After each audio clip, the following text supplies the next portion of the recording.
Hello everybody, it's Thought Nomad, and today we'll be talking about Children's Shoes. Children's Shoes is a flash fiction. In other words, it's a very short work of fiction.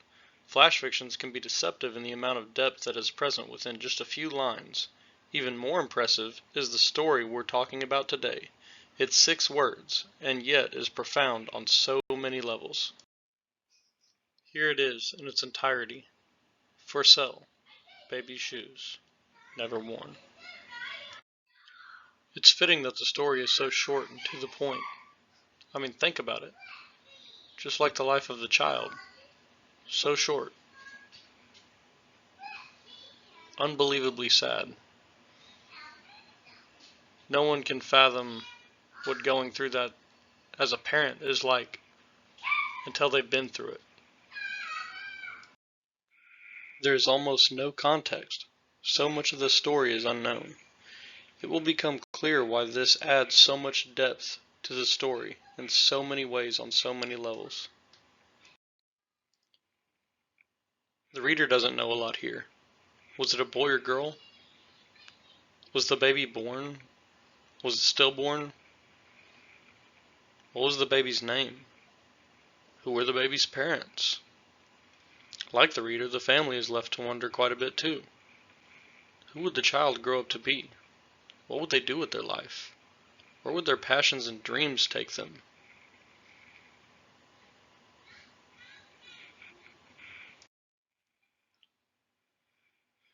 There are other things the reader doesn't know as well. The original clipping was in a newspaper ad. It was in print. The reader doesn't get to see the what is presumed to be the parents' handwriting. They don't know if it's quick scribble. Is the writer angry? Is the writer depressed? Short message in print can hide a turbulent tide of emotions.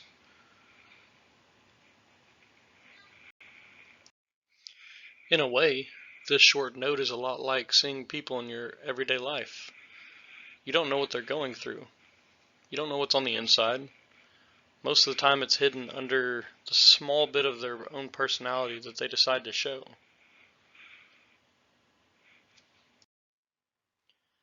Why was it shoes? Why not some other piece of clothing? Well, my guess is that it's because shoes have soles. Now I know that the word sole and shoe is different than the word soul that reflects, I guess, our higher being or whatever you want to believe about a soul. Um, However, it's just a guess again, or an opinion, that the author chose shoes uh, for a reason close to something like that. Shoes connect us to the world. Shoes travel. Shoes experience. Um, you know, they're what protect us from the rough terrain we travel. They show the most character out of any piece of clothing, uh, and that makes a lot of sense. Um, that the author of this short story would have picked shoes, as you'll see in the next slide. I mean, really, the only thing that we do know about this story is that, tragically, the child did not make it. Um, and if the child didn't make it, the child has nowhere to go, nobody to see, nothing to experience, nowhere to travel. Um, it doesn't have opportunities for struggles, passion, or growth. We've talked about the child and the shoes, but what about the parent? I mean, the parent undoubtedly lost a lifetime of experiences, not their own lifetime, but a lifetime nonetheless. They lost a part of their own soul. Like the reader, they will wonder what could have been. The only difference is the reader will read that story, think about it for a few minutes, maybe a week, and move on. The parent will think about it every day of their life. They'll never be the same. They'll never be whole again. But they have to sell the shoes. You can't not move on. You have to keep going in this world. If you don't, you'll lose your entire soul. You'll die too. Are there possibly any lessons in this flash fiction? Could there be in such few words? The answer is there's quite a few lessons, more than we're going to talk about today. But a few of the simple ones, the ones that are so easy to see. People are going through so much more than you see on the outside. People that you deal with every day, you might think you know them. There's a good chance that they're going through some things that you don't know about. And that's important to keep in mind, because that means in every conversation that you're having with them, you are basically communicating with them and whatever they're dealing with at that time. And if it's especially intense, that can affect the way that they communicate with others. Keep that in mind. If your kid is still alive, take every second. Get the most out of that time that you have with them. If you ignore your child, like really ignore your child, you can lose them. Both of you will lose part of your souls that thrive when you grow close. You'll never be able to get it back. It's not worth it. The extra money, whatever you think you're chasing, is not worth losing your child. Again, there are so many more lessons that we could take from this, but just those few would be nice to really focus on, to reflect on for a good amount of time.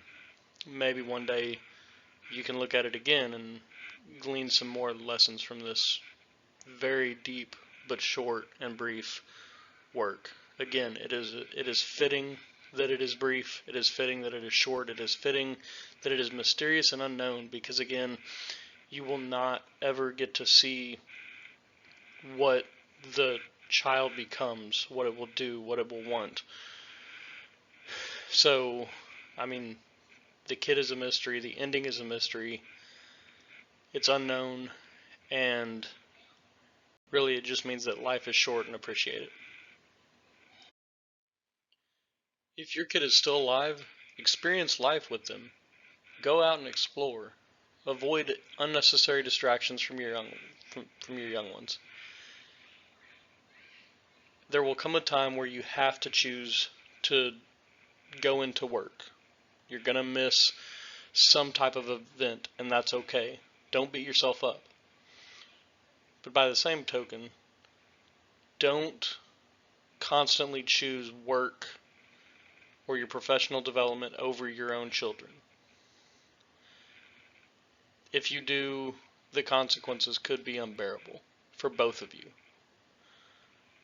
Put on your shoes, help them with theirs if they're that age.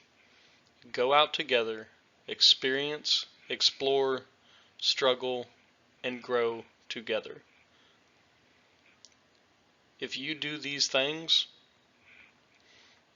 I'm not promising that you will have a successful relationship with your children, but it's going to be a lot better than if you don't do those things. It gives you something to focus on, a goal to achieve. Best of luck. I guess we'll never know what we could have been because you weren't willing to try. Painful words, especially if you've lived them. If you don't do those things with your children, you might look back on your life and wonder what could have been. And I wish that on none of you.